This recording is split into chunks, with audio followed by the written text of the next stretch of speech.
Bienvenue à un nouveau numéro de la lecture de presse. Voici d'abord les grands titres de cette semaine. Mais quelle est la recette du Niger? Le Niger s'emploie à vaincre l'insécurité. La coopération germano-nigérienne au beau fixe. Le président de la République donne un coup d'accélérateur. Au-delà des seconds couteaux, plus de 200 sites d'orpaillage et plus de 8000 personnes vivant de cette activité.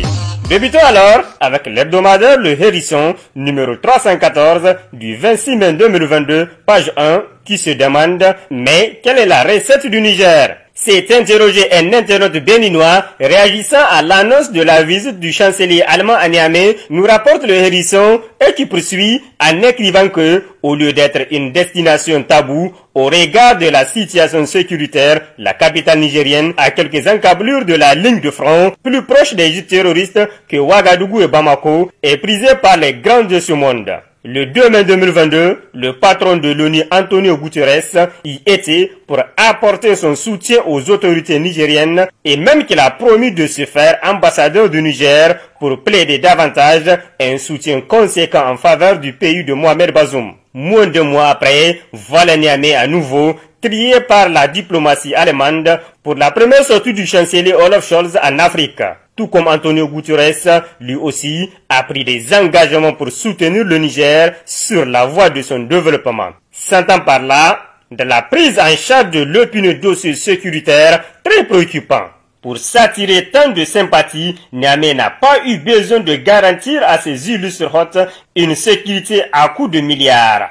Si le Niger attire tant, c'est tout simplement le fruit de son réalisme. Ici, Issoufou Mahamadou a cédé le pouvoir à la fin de son deuxième et dernier mandat constitutionnel à l'issue d'élections crédibles attestées par l'ensemble des observateurs nationaux et internationaux. Mohamed Bazoum lui a succédé. Cette première alternance démocratique civile de l'histoire politique du Niger fut saluée de partout dans le monde dès lors qu'elle est intervenue dans un contexte politique régional noirci par des triturations de constitution au sein de l'espace CEDEAO, notamment en Côte d'Ivoire et en Guinée-Conakry. Sur le volet sécuritaire, préoccupation régionale majeure, Niamey a eu non seulement de la clairvoyance, mais aussi de l'anticipation. Issoufou Mahamadou, qui avait prédit les conséquences de la guerre à Libye et alerté à maintes reprises la communauté internationale que l'effondrement du régime de Kadhafi sera préjudiciable à la paix dans l'espace sahélo-saharien et au-delà, ne pouvait pas prendre des mesures afin de faire face à la situation dramatique qui s'annonçait avec fracas. Très vite, des mesures ont été prises, notamment l'augmentation des effectifs des forces de défense et de sécurité, la création des patrouilles mixtes dotées de moyens opérationnels sur l'ensemble des 63 départements qui comptent le pays, l'organisation des forats de cohésion intra- et intercommunautaire, le renforcement et la diversification des partenaires militaires, pour ne citer que cela. C'est dans cette même logique, ajoute Le Hérisson, que s'inscrira son successeur Mohamed Bazoum. Qui mieux que l'actuel chef de l'État, alors ministre d'État, ministre de l'Intérieur, de la Sécurité publique, de la décentralisation, des affaires religieuses et coutumières, précédemment chef de la diplomatie nigérienne, connaît le dossier sécuritaire et ses implications, se demande-t-il, avant de poursuivre en affirmant que, en parfait connaisseur de la gestion de ce dossier, le président philosophe va, à son tour, sans perdre une seule seconde, prendre les décisions qu'il faut. Le reste de cet article est à retrouver dans le journal Le Hérisson. Le Niger s'emploie à vaincre l'insécurité. C'est le titre de la parution du but hebdomadaire La roue de l'histoire numéro 1109 du 26 mai 2022, page 3. Nos forces de défense et de sécurité jouiront de mon plein soutien, comme cela a été le cas avec le président Issoufou Mahamadou, pour disposer de tous les moyens dont elles ont besoin pour le combat courageux qu'elles mènent contre le terrorisme, a affirmé le président de la République Mohamed Bazoum, fraîchement élu lors de sa prestation de serment le 2 avril 2022, nous rapporte le journal. Un an après, les forces de défense et de sécurité sont en train d'être dotées de matériel de pointe pour faire face à la menace sécuritaire, conformément à l'engagement du chef de l'État. Le 20 et 21 mai 2022, le Niger a réceptionné des drones TP2 commandés en Turquie. 6 drones au total qui viennent renforcer l'armée de l'air, notamment dans la surveillance, la reconnaissance et la sécurisation du territoire national. Au même moment, les forces de défense et de sécurité qui ont lancé des grandes offensives dans la zone des 3 frontières remportent des grands succès. 65 guettes neutralisées, 163 motos détruites, 12 plots logistiques détruits et 11 bases de regroupement détruites. Tel est le bilan de cette offensive qui se poursuit activement afin de sécuriser les populations. L'espoir est donc permis, selon la roue de l'histoire, pour qui, surtout pour les populations qui ont quitté leur village suite aux menaces des groupes armés terroristes.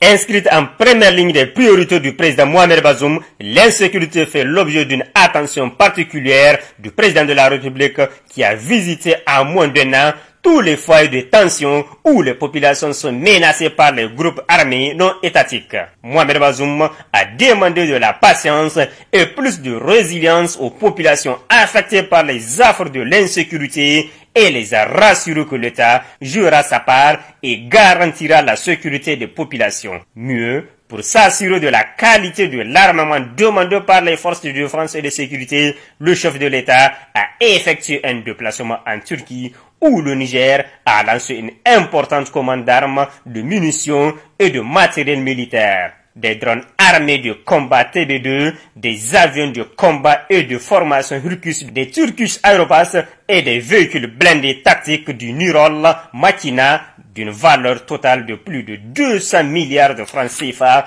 ont été commandés pour l'armée nigérienne afin de combattre efficacement les mouvements terroristes, conclut le bi-hebdomadaire La Roue de l'Histoire. Niger Inter, numéro 64, du 24 mai 2022, page 2, visite de travail de Olaf Scholz à Niamey, la coopération germano-nigérienne au beau fixe.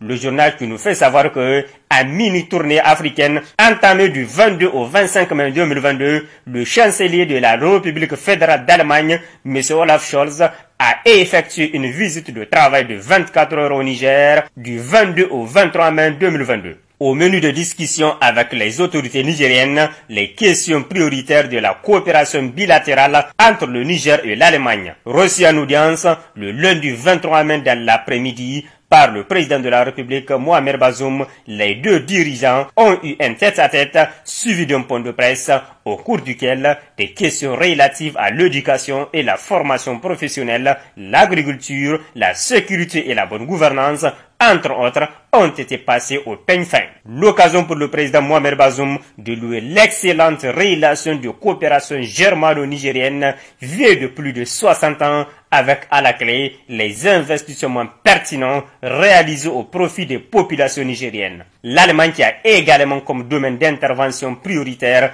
l'éducation et la formation professionnelle, le président Mohamed Bazoum a souligné la nécessité d'accroître davantage les ressources financières dans ces deux secteurs. Les grands défis liés à la pauvreté du Niger ont justement un lien avec l'éducation. À noter que, dans la matinée, le chancelier allemand a effectué un déplacement à Tilia, dans la région d'Ottawa, où il a visité la mission de formation des forces spéciales de l'armée nigérienne à travers l'opération Gazelle lancée en 2018 et qui vient d'être récemment prolongée par le Parlement allemand jusqu'en 2023. Poursuivons notre lecture de presse avec l'hebdomadaire L'Indépendant Plus, numéro 306 du 25 mai 2022, page 2.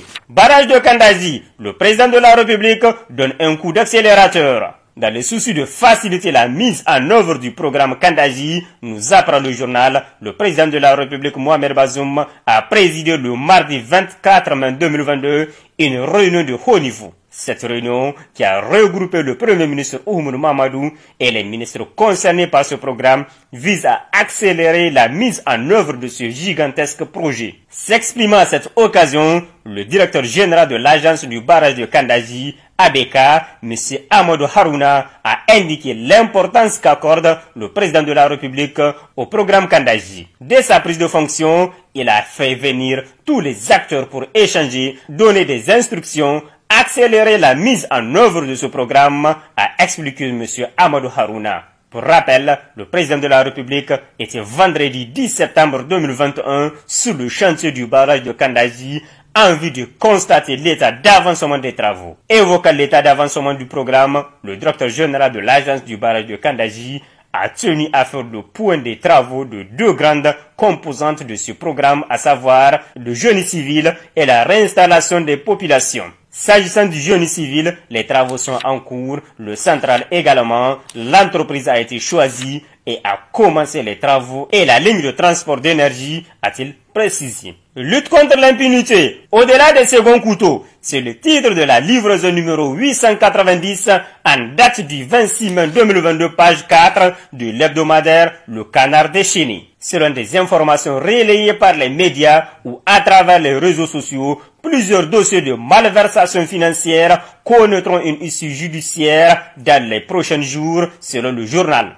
Des dossiers scabreux dont le traitement sans complaisance permettra non seulement à l'État de rentrer dans ses droits, mais aussi à la lutte contre l'impunité de trouver une concrétisation rapide conformément à l'engagement exprimé par le président de la République dans son discours d'investiture du 2 avril 2021. Pour le Canard déchaîné, sur cette question, beaucoup fondent un réel espoir relativement à la personnalité du président de la République Mohamed Bazoum, qui a affiché une détermination à toute épreuve et a donné à la lutte contre l'impunité toute sa consistance. Dans son discours d'investiture, il avait affirmé à titre d'avertissement à tous les prédateurs des finances publiques que quiconque serait impliqué dans des actes de prédation devra rendre compte.